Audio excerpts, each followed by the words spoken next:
வணக்கம் மக்களே.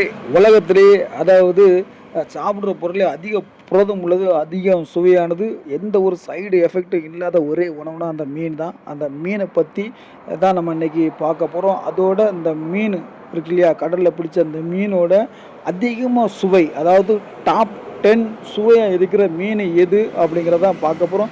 இந்த மாதிரி மீன்கள் வந்து தென் தமிழகத்தில், குறிப்பாக திருநெல்வேலி ஏரியா கடற்கரையில் எந்த ஊரில் கிடைக்குது அப்படிங்கிறதையும் நம்ம அன்றைக்கி பார்க்க போகிறோம். நம்ம சேனல் எப்போ தான் புதுசு அப்படின்னா கண்டிப்பாக நமக்கு சப்ஸ்கிரைப் கொடுங்க. வாங்க வீடியோக்குள்ளே போகலாம். ஃபஸ்ட்டு வந்து மீன் வகைகளை அதன் சுவையின் அடிப்படையில் ஒரு 10 விதமாக பிரிக்கலாம். அது வந்து அந்த 10 மீனும் நீங்கள் சாப்பிட்றீங்களா இல்லையாங்கிறத நம்ம கமெண்ட் செக்ஷனில் நமக்கு தெரிவிங்க. இது தெரியலனாலும் இந்த வீடியோ உங்களுக்கு வந்து ஒரு இன்ஃபர்மேஷன் கிடைச்சாலும் நமக்கு சப்போர்ட் கொடுங்க. முதல்ல 10 விதமான மீன் வந்து பயங்கர டேஸ்ட்டாக இருக்கும். நாங்கள் மீனவங்க சாப்பிட்ற அந்த மீனில் வந்து 10 டாப் 10 சுவையுள்ள மீனை தான் இப்போ உங்களுக்கு சொல்ல போகிறேன். நிறையா மீன்கள் டேஸ்ட்டாக தான் இருக்கும். அதில் டாப் 10 உங்களுக்கு சொல்ல போகிறேன். இதை நீங்கள் கண்டிப்பாக சாப்பிட்றதுக்கு வாய்ப்பு இருந்திருக்கும். நான் சொல்கிற அந்த வகையிலுமே நாங்கள் எங்கள் திருநெல்வேலி ஏரியா கடற்கரை அந்த ஏரியாக்களில் வந்து அதை வித்தியாசமான பேர் வச்சுருப்போம். நீங்கள் சிட்டிக்குள்ள வெளியில் இடங்களில் சென்னையெல்லாம் வித்தியாசமான பேர் இருக்கலாம், நமக்கு தெரியல. ஃபஸ்ட்டு வந்து நீங்கள் எல்லோரும் நினச்சிட்டு இருப்பீங்க, ஃபஸ்ட்டு வந்து சீலா அப்படின்னு சொல்லுவோம், நாங்கள் சொல்லுவோம் வஞ்சிரம் அப்படின்ட்டு நீங்கள் சொல்லுவீங்க. அந்த வஞ்சிர மீன் தான் நல்ல டேஸ்ட்டு அப்படின்னு நினச்சிட்டு இருப்பீங்க. உண்மையிலே வஞ்சிர மீனுக்கு வந்து 3வது தான் வஞ்சிர மீன் டேஸ்ட்டில். ஃபஸ்ட்டு டாப்பில் தலைவன் ஒருத்தன் இருக்கான், அவன் தான் டாப்பு.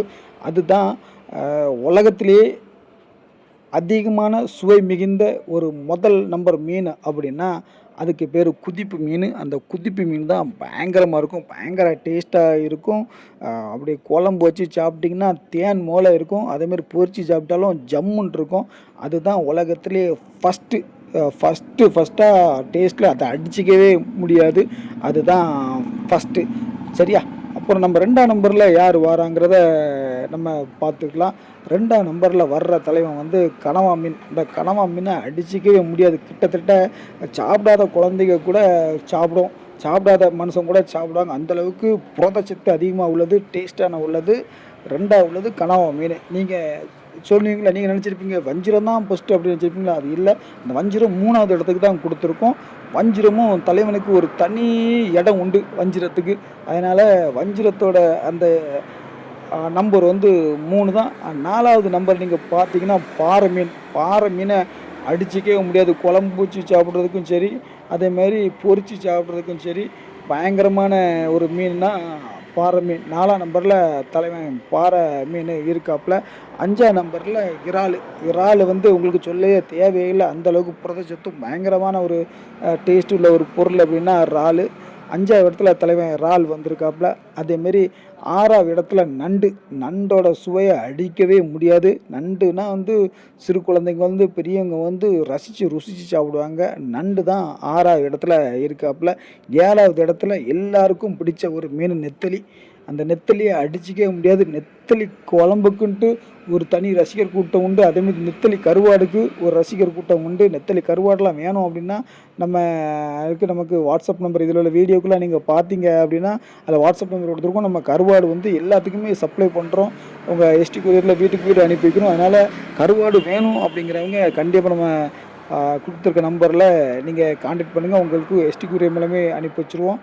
9042268071 நம்ம கருவாடுகள் சப்ளை பண்ணி தான் கொடுத்துட்ருக்கோம். இந்த நம்பரை வச்சுட்டு நீங்கள் தேவைப்படுறவங்க வாங்கிக்கலாம். சரி, 7ஆம் நம்பரில் வந்து நெத்திலி போட்டாச்சா? அப்புறம் 8ஆம் நம்பரில் வந்து நகர மீன். நகரையிலையும் 2 நகரம் இருக்குது. நாட்டு நகரை, சென் நகரம் இருக்குது. நீங்கள் முதல்ல வீடியோவில் ஃபஸ்ட்டை பார்த்த அந்த இதை வந்து செந்நகரை அடிச்சிக்கவே முடியாது. செம்மையாக பட்டையை கிளப்போம். அப்படி துண்டாக அப்படி சதை பயங்கரமாக இருக்கும். செந்நகரை. 9வது வந்து கண்டிப்பாக நகரையே அடிக்கைக்கான வாய்ப்பே இல்லை. 10வது வந்து சீலான்னு சொல்லுவீங்க, நாங்கள் ஊளி அப்படிம்போம். ஊளி வந்து 10, அதுவும் பயங்கரமாக இருக்கும். 11வது நான் உங்களுக்கு கண்டினியூ பண்ணிடுறேனே. 11வது மீன் வந்து சாலை மீனை அடிக்கைக்கு ஒருத்தன் பிறந்தான் வரணும். அந்தளவுக்கு சாலை மீனை வந்து அடிக்கவே முடியாது. குறிப்பாக அதை வந்து நம்ம வந்து அவிச்சு புளி ஊற்றி சாப்பிட்டோன்னா, அதேமாரி பொரித்து சாப்பிட்டாலும் பக்காவாக இருப்பாப்புல. அதுக்கு மேலே வந்து சாவால கருவாடு. கருவாடுன்னு தான் வருது. சாவால மீன். சாவால மீன் அ அது என்ன சுண்ணாம்பு சாவாலன்னு சொல்லுவாங்க. அதேமாரி முள் வாலை அப்படிம்பாங்க. 2மே அடிச்சுக்க முடியாது. அதில வந்து பெஸ்ட்டு வந்து சுண்ணாம்பு வாலை தான். முள் வாலை வந்து குழம்பு பக்காவா இருக்கும். அடிச்சுக்க முடியாது. ஆனால கொஞ்சம் முள் இருக்கும். மற்றபடி டாப்பில் வந்து அடிச்சுக்கவே முடியாது. அதுக்கப்புறம் வந்து கிழங்கா அப்படின்னு நீங்க சொல்லுவீங்க உங்கள் ஏரியாக்களில். எங்கள் ஏரியாக்களில் அது வந்து தண்ணி பண்ணா அப்படிம்போம். அதுவும் சூப்பராக இருக்கும். அதுக்கப்புறம் பண்ணா மீனும் அடிச்சுக்கிறது ஆளே இல்லை அப்படி தான் சொல்லுவோம். அதேமாரி கிளி மீன் அப்படி மீன்லாம் வரிசையாக வந்துட்டுருக்கலாம். உங்களுக்கு நீங்கள் இப்போ பார்த்துருக்கலாம். இது கண்ணாடி பாறை. இந்த பாறை ஐட்டங்கள்லாம் பயங்கரமாக செம்மையாக இருக்கும்.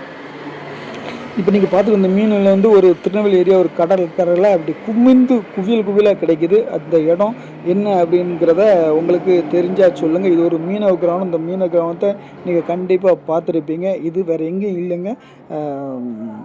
திருநெல்வேலி ஏரியா கடற்கரையிலேயே கலங்கரை விளக்கம் இருக்கிற ஒரு மீனவ கிராமத்தை சுற்றி உள்ள ஏரியாக்களில் தான் அந்த மாதிரி மீன்கள்லாம் கிடச்சிக்கிட்டு இருக்குது. குவியலாக கிடைச்சாலும் இதில் வந்து ஒரு சின்ன பிரச்சனையும் இருக்குது. முந்திய மாரி இதுக்கு முன்னெல்லாம் பயங்கரமாக மீன் கிடச்சிருக்கும். இப்போ பக்கத்தில் அனுமன் நிலையம் அது இது வந்தனால அந்தளவுக்கு பாடுகள் இல்லை அப்படின்னு தான் சொல்ல முடியுது. அதனால் பழைய அளவுக்கு இல்லைனாலும் இப்போ ஓரளவுக்கு இந்த மாதிரி மீன்கள்லாம் சுவையான மீன்கள்லாம் அந்த ஏரியாவில் கிடைக்குது. திருநெல்வேலி ஏரியாவிலையும் இந்த மாதிரி குவியலாக மீன்கள் கிடைக்கிற இடம் இருக்குது. கண்டிப்பாக இந்த ஊர்கள் பேர் தெரிஞ்சால் நம்ம கமெண்டில் நமக்கு தெரியப்படுத்துங்க.